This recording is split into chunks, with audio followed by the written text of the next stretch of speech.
and I, the other. Entre ici, Jean Moulin. Yes, we can. C'est un vieux pays. Vive le Québec. Le 25 janvier 2021 a marqué les 10 ans du début de la révolution égyptienne. Je rappelle qu'elle a eu lieu dans le cadre de ce que l'on appelle communément les printemps arabes. C'est une expression qui est utilisée pour désigner les mouvements populaires de contestation qui ont secoué de nombreux pays d'Afrique du Nord et du Moyen-Orient à partir de décembre 2010 et tout au long de l'année 2011.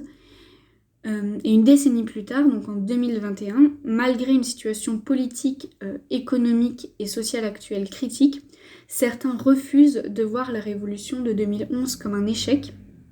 Donc pour faire un petit rappel historique, le 25 janvier 2011, des milliers de manifestants se rejoignent place Tahrir, au Caire et dans d'autres villes du pays pour demander le départ du dictateur Hosni Moubarak, qui est alors au pouvoir depuis 1981, donc ça fait plus de 30 ans. Il dénonce entre autres les violences policières, la corruption, le chômage et le manque de liberté d'expression. Donc ce qu'il demande finalement, c'est la démocratie et la justice sociale avec des slogans comme Moubarak dégage ou encore pain, liberté, dignité. Quelques semaines plus tard, le 11 février, Moubarak quitte ses fonctions et c'est le Conseil suprême des forces armées qui assure la transition. Ce qu'il faut savoir, c'est que pendant toute cette période, le soulèvement il est durement réprimé, puisque les manifestants sont arrêtés, frappés, agressés sexuellement. On a des femmes qui sont violées et soumises à des tests de virginité, et tuées. Au total, la répression a fait plus de 800 morts. Fin 2011, début 2012, des élections législatives sont organisées, et les islamistes remportent 2/3 des sièges au Parlement. Quelques mois plus tard, en juin 2012, c'est au tour des élections présidentielles d'être organisées et c'est le candidat des frères musulmans, Mohamed Morsi, qui est élu. Il devient alors le premier président égyptien élu démocratiquement, mais aussi le premier islamiste et le premier civil. Tout ça sera de courte durée, puisqu'en 2013, Morsi est destitué par l'armée dirigée par Abdel Fattah al-Sisi, nommé ministre de la Défense un peu moins d'un an plus tôt par Morsi lui-même. Les manifestations pour demander le retour de Morsi sont à leur tour durement réprimées.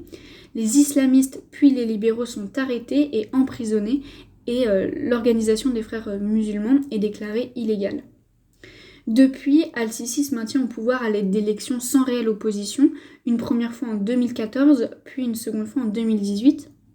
À cette époque, le nombre de mandats présidentiels il est limité à 2, mais Al-Sisi fait voter une révision constitutionnelle par référendum en 2019 et voit la durée de son second mandat passer de 4 à 6 ans, ainsi que la possibilité de se représenter une 3e fois.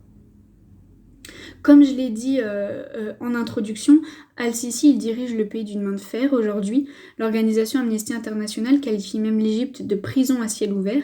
Journalistes, militants, membres de la communauté LGBT et même mineurs sont victimes d'arrestations, de détentions et de tortures systématiques de la part du régime militaire. Au moins 60 000 opposants seraient actuellement détenus dans les prisons égyptiennes.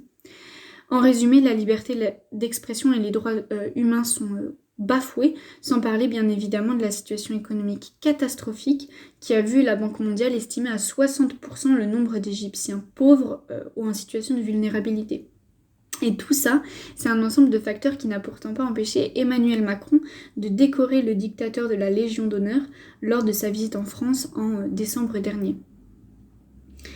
Bien que tout mène à croire que le pays est aujourd'hui de retour à la case départ finalement, voire même que la situation est pire qu'avant le départ de Moubarak, certaines voix refusent de qualifier la révolution d'échec. Lors d'une interview accordée à la newsletter Les Glorieuses, la journaliste, essayiste et militante féministe égyptienne Mona El Tahawi a qualifié de victoire le départ de Moubarak en février 2011 et a insisté sur le fait que les révolutions prennent du temps. Et dans un article pour Mediapart, la journaliste basée en Égypte, Ariane Lavrieux, fait le même constat et écrit que si la dictature a triomphé sur le projet démocratique en Égypte, les idéaux révolutionnaires n'ont pas disparu, c'est-à-dire qu'ils vivent dans et à travers les Égyptiens. Donc voilà, j'ai terminé. Merci beaucoup de m'avoir écouté et je vous dis à la prochaine.